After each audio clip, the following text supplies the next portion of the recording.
Solution 45 with Nightmares in a Waking State Part 2. Now, this of course means that there is a Part 1 that was released last year in 2015 in November.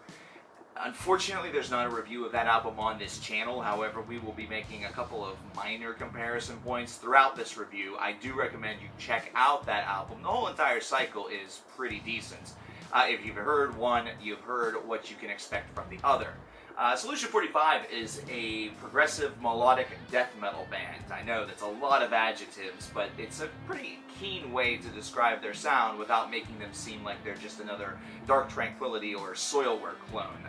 They actually have a little bit more of a tie to a Scar Symmetry and Miseration combination, where you have some of those, the charmful bits of melodic death metal or just straight up death metal with progressive really kind of coming in from here and there in order to provide a little bit of a backbone for some of the overall compositions that you gain.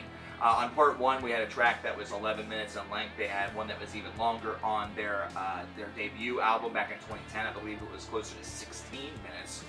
We do not have something like that present on this disc. This is a 10-track affair whose longest song is the fourth cut, which is able to eclipse the 7-minute mark, but doesn't quite make it to 7.5.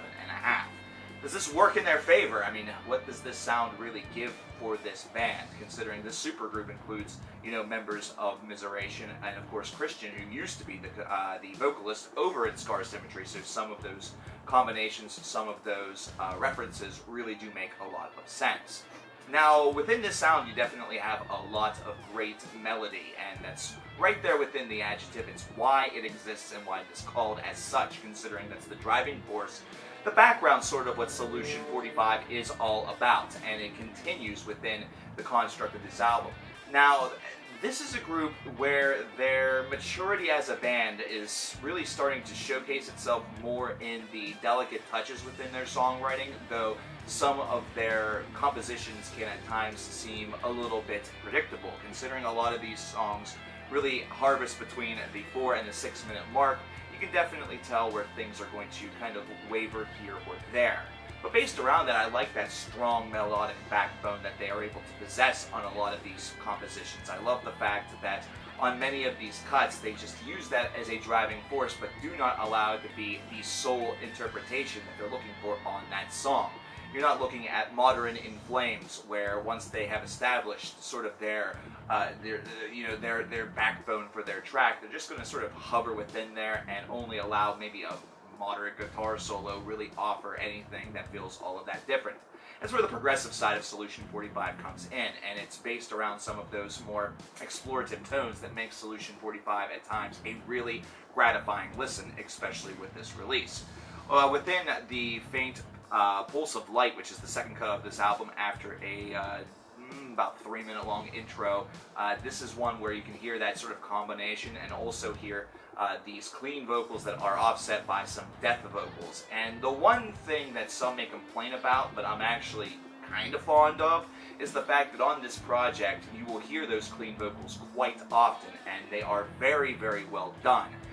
Based off of that, it gives these tracks a little bit more of that proggy feel at times from the vocal department, where it doesn't feel very stagnant, it doesn't feel like singing along with melody.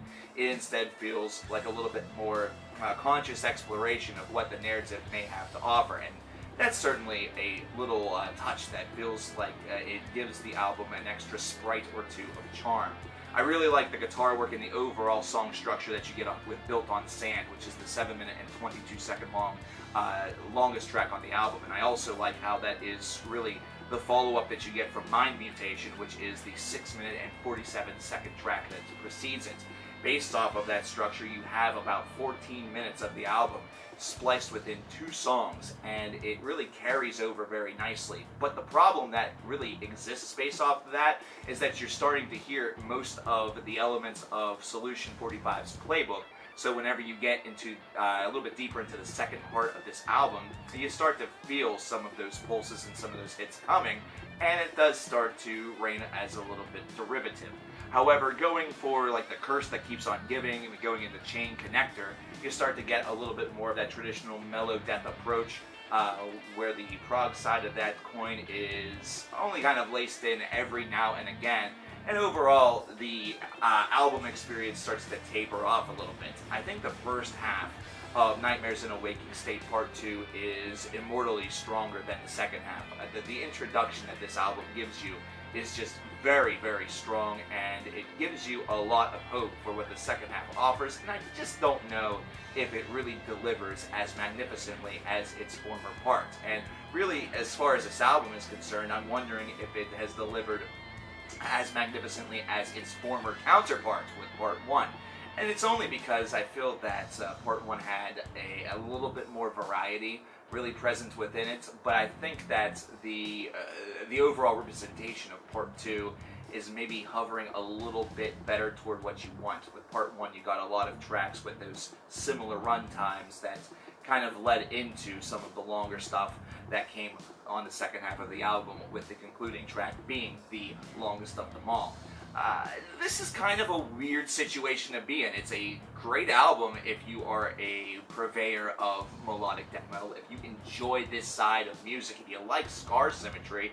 This is almost going to feel like the band had a son, or has like a cousin that you didn't know until they came in from 10 states away, or, you know, hopped on a plane and crossed the ocean just to see you.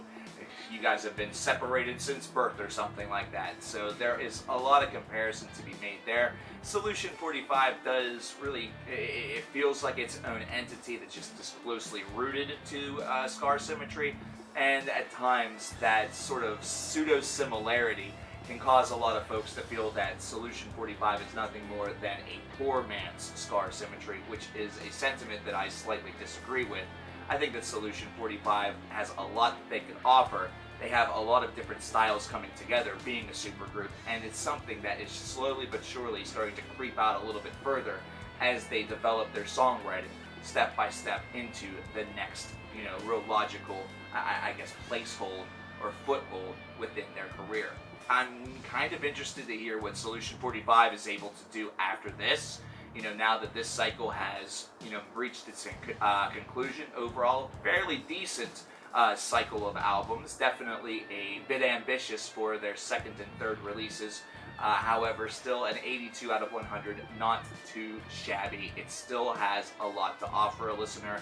If you like this side of music, I would recommend checking out both releases. But I want to know what you guys think about Nightmares in a Waking State by Solution 45. And by that I mean both parts, including Part 1, which I did not review, but certainly Part 2, since that's what we are speaking about more so within the focus of this video. My name is coverkillernation, and I will speak to each and every one of you guys next time. Take care.